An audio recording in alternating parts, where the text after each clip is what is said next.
The Ohio lawmakers gavelled in and out again Wednesday without sending anything that changes the state's recreational cannabis laws to Governor Mike DeWine.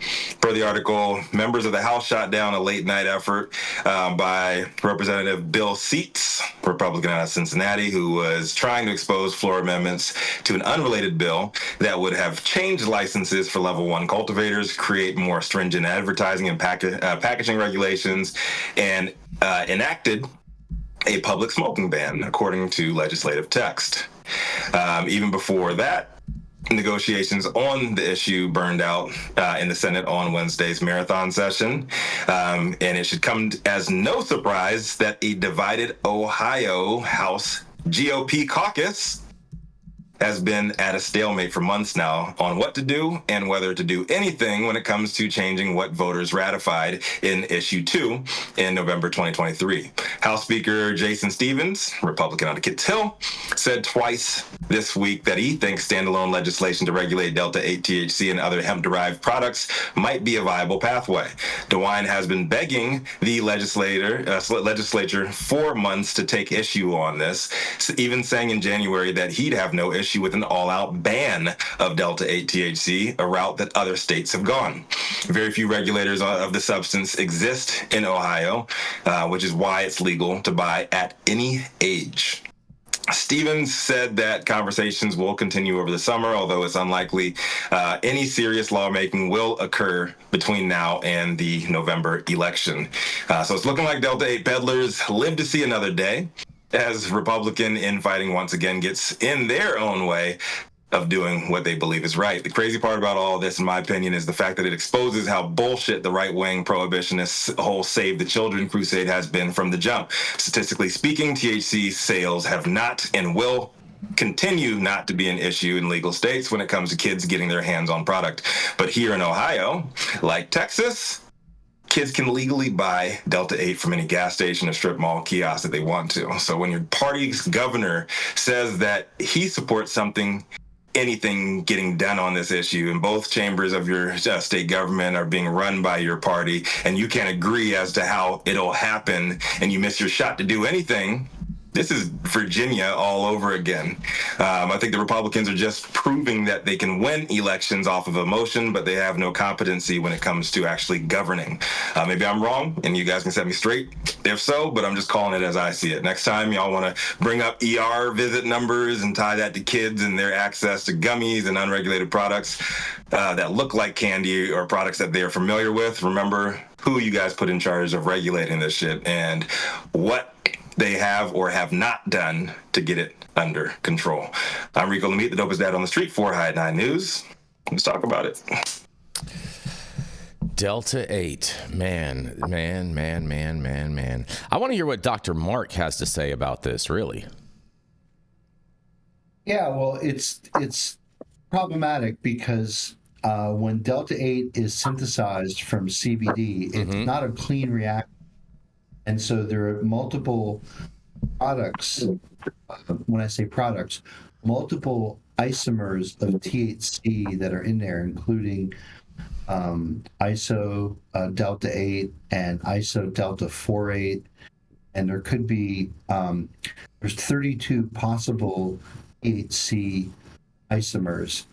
And what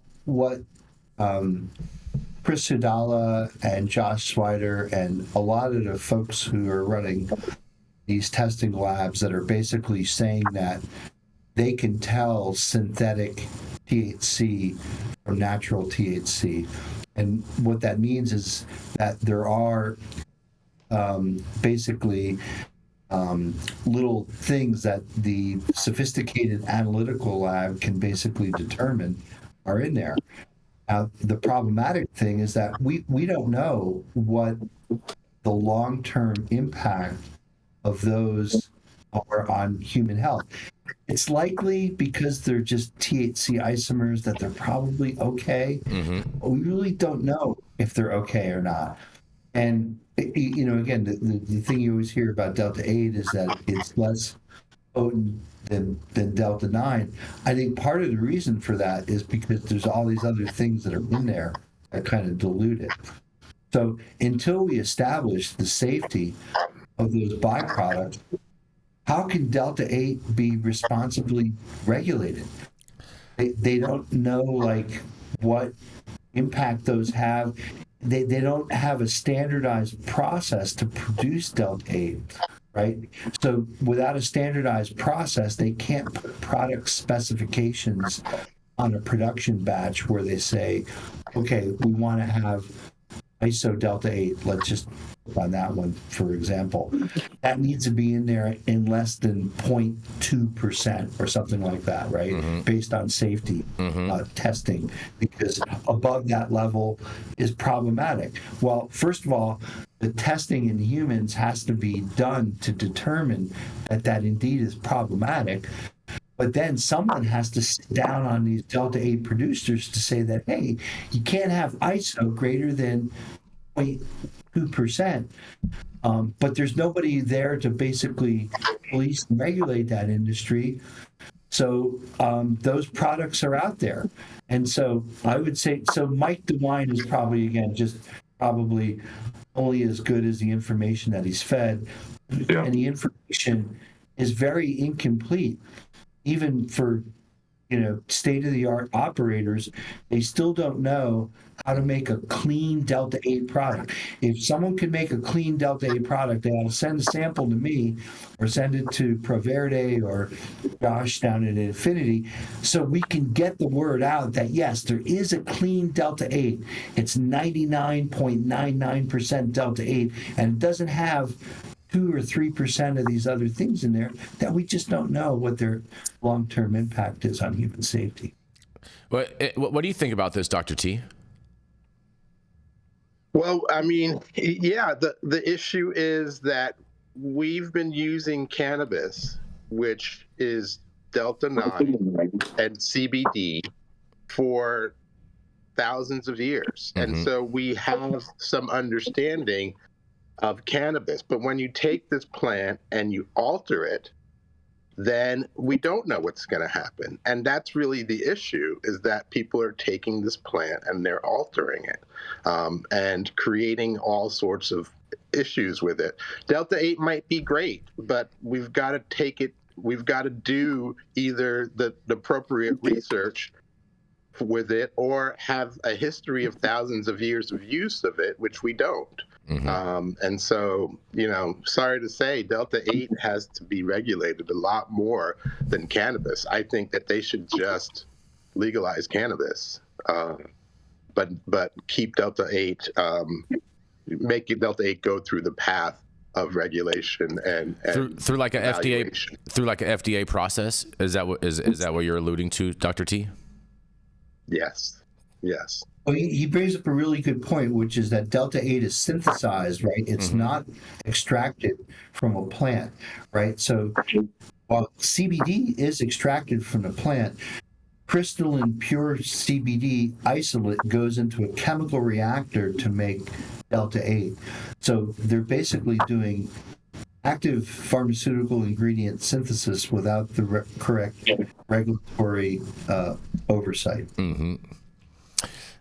I mean, Rachelle, what do you think of this? I mean, you live in a world of Delta-8 out there in Minnesota.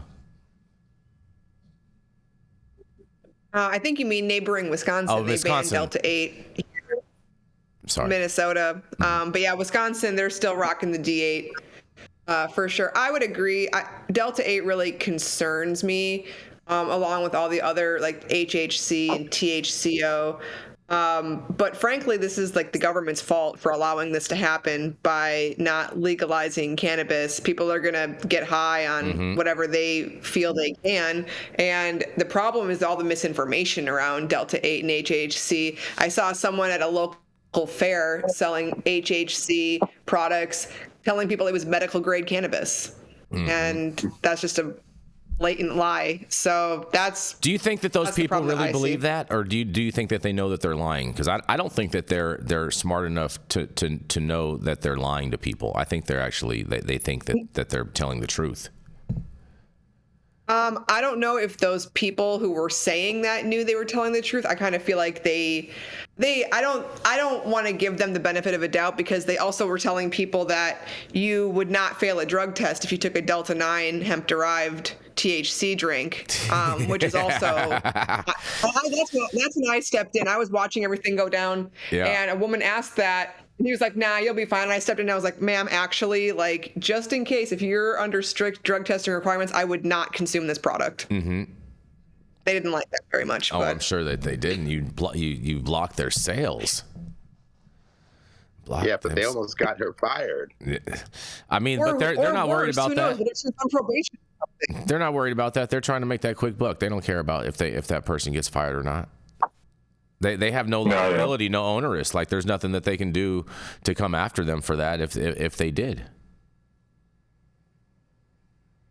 Yeah, definitely not. These guys clearly didn't care. So, and that's the problem with the Delta-8. Mm-hmm. But again, I blame the government for allowing it to happen. Yep. Fair enough. Cocaine Mitch. Marijuana Mitch, bro. I don't know why you guys always mess up his name like that. That's the Republicans that came up with that name for him. I'm just going with y'all, man. Y'all are winning right now. That's because his wife, how he got that name. Oh, so his wife, Cocaine Elaine? Yeah, Cocaine Elaine. Yeah. It's Marijuana Mitch and Cocaine Elaine. Yeah, exactly. Yes. And on that note, we're going to roll right into a commercial, and we're going to be right back.